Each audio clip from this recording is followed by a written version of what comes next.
喺今集開始之前，希望各位觀看呢條片嘅朋友或者網友，你哋可以用1至2秒嘅時間嚟到訂閱我哋嘅頻道，作為對我哋嘅支持，等我哋做得更加好。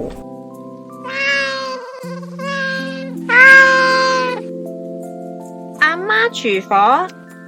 近嚟嘅天氣因為雨水落得多，真係好攰同埋好潮濕啊！身體裏邊嘅水分重啦，亦都有發皮膚有事嘅人，膚起晒粒粒紅點啦，又痕又剩。有人去揾咗醫師，講出嘅症狀就係攰啦，起粒粒，瞓唔到，口乾。醫師就用3個字嚟代表：濕熱毒。即係可想而知，呢個天氣令到人有咁嘅病徵。近嚟街市上面好多田冠草，亦都叫做車前草啦。前冠草名都好多㗎，車前草係多年生嘅草本，生得好密，啲根好似鬚狀咁嘅形，葉就全部都係由根嗰出嚟，5條葉脈就會凸起嘅，就伸入去葉柄嗰度。熟嗰陣時咧，嗰啲種子咧就散開啦。車前草嗰啲藥性咧就係屬於甘同埋寒性嘅，對腎、肝、肺、經絡都有好明顯嘅功效。香港草藥油楊根苗老師就話啦，各國嘅民眾就用嚟治療嗰啲痢症啊，洗皮膚出邊嘅就可以醫膚病、眼病或者耳痛、湯火傷都得嘅。喺日本呢，就用佢嘅葉嚟煎汁，醫哮喘、咳嗽。呢啲莖裏邊出嚟嗰啲一粒就叫做車前子，都係中藥材之一嚟。可以係去濕啊，或者你腳腫諸如此類，就醫師就多數會有啲車前子落去配方嗰度。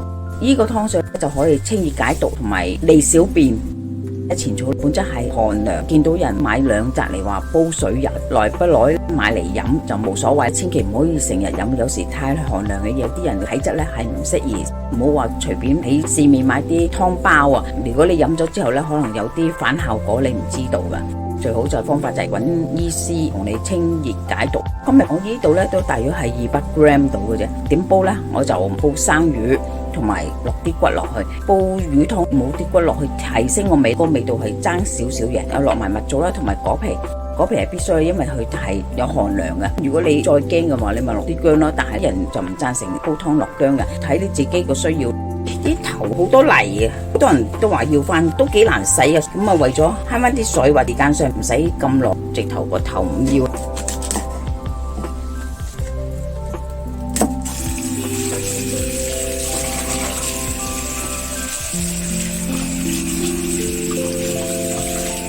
啲水幾污糟，擺咗粒蜜棗落去先，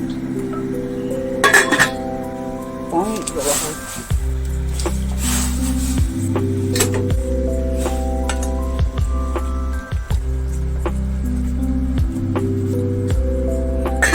趁嗰啲水稍微熱嗰陣時，未曾好滾嗰時，放條魚落去先。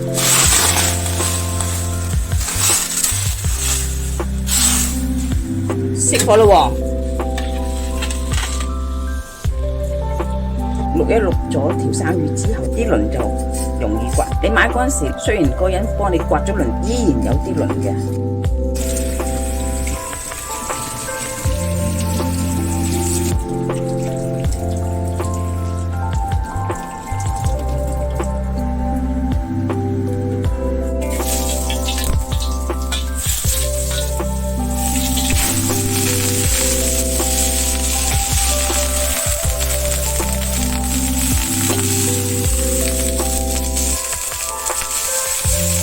我哋咧煎一條生魚冇咁腥啊！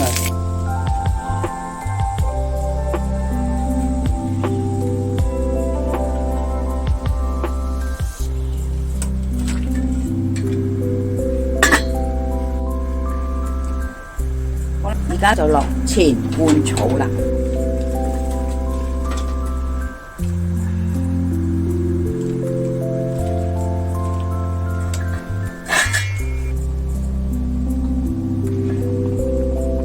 香嘅煲起嚟，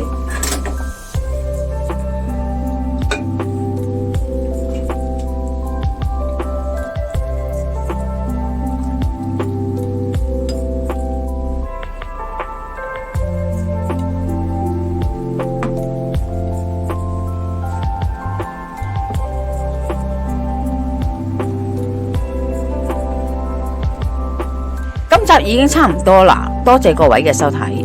詳細食譜我哋會上傳喺 Facebook 嘅專頁裏邊，有興趣嘅話可以查閱。另外，如果喜歡我哋頻道嘅話呢，可以訂閱我哋嘅頻道，以作對我哋嘅支持。希望大家喜歡，我哋下集再見啦，拜拜。